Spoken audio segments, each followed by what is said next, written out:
গরম গরম ভাতে মাটন কষা কিন্তু খেতে দারুণ। যাই হোক, আজ আমি মাটন কষা করব। তার জন্য এখানে আমি সব ধরনের উপকরণই নিয়ে নিয়েছি। এখন মাংসটা ধুয়ে পরিষ্কার করে নিয়েছি। আর এখানে আছে একটা টমেটো কুচি, পেঁয়াজ কুচি, ধনেপাতা কুচি, আদা রসুন বাটা এবং গরম মশলা, জিরা, শুকনো মরিচ, কাঁচামরিচ একসাথে বেটে নিয়েছি। চলেন রান্না শুরু করি।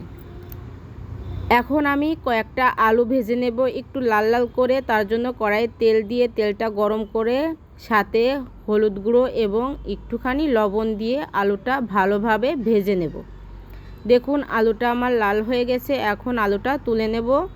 তারপর ওই তেলেই দিয়ে দেব জিরা ফোড়ন এবং তেজপাতা। 2টা তেজপাতা দিয়েছি। এখন আমি পেঁয়াজ কুচিগুলো দিয়ে দেব। পেঁয়াজ কুচিটা আমি একটু লাল করে ভেজে নেব। পেঁয়াজ কুচিটা লাল লাল করে ভাজা হয়ে গেলে এখানে দিয়ে দেব টমেটো কুচিটা।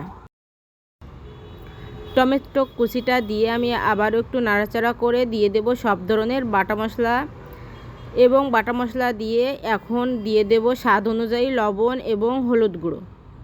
মশলাটাকে আমি আবারও কষিয়ে নেব সামান্য একটু জল দিয়ে, যেন মশলাটা পুড়ে না যায় তার জন্য। দেখুন মশলাটা আমার কষানো হয়ে গেছে। এখন আমি মাংসটা দিয়ে দিলাম এবং মাংসটা দিয়ে ভালোভাবে ঢেকে ঢেকে আমি রান্না করব। আর মাংস থেকে অনেকটাই জল বের হয়েছিল, এখন শুকিয়ে নেব এবং দিয়ে দেব সাথে ভেজে রাখা আলুটা দিয়ে আমি কিছুক্ষণ রান্না করব, ঝোলটা একদমই শুকিয়ে আসা অবধি। দেখুন ঝোলটা আমার শুকিয়ে গিয়েছে। এখন আমি দিয়ে দিলাম গরম জলটা। আমি জলটা গরম করে নিয়েছি। জলটা গরম করে দিলে মাংসর স্বাদটা কিন্তু দ্বিগুণ বেড়ে যায়। দেখুন আমার মাংস কষানো হয়ে গেছে এবং হাড় থেকে মাংসটা সরে এসছে। এখন আমি ভাজা গরম মশলা এবং জিরার গুঁড়া দিয়ে নামিয়ে নেব।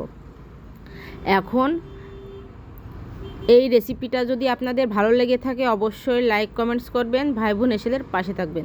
দেখুন বন্ধুরা, খেতে কিন্তু অনেক মজা হয়েছিল। সবাইকে ধন্যবাদ।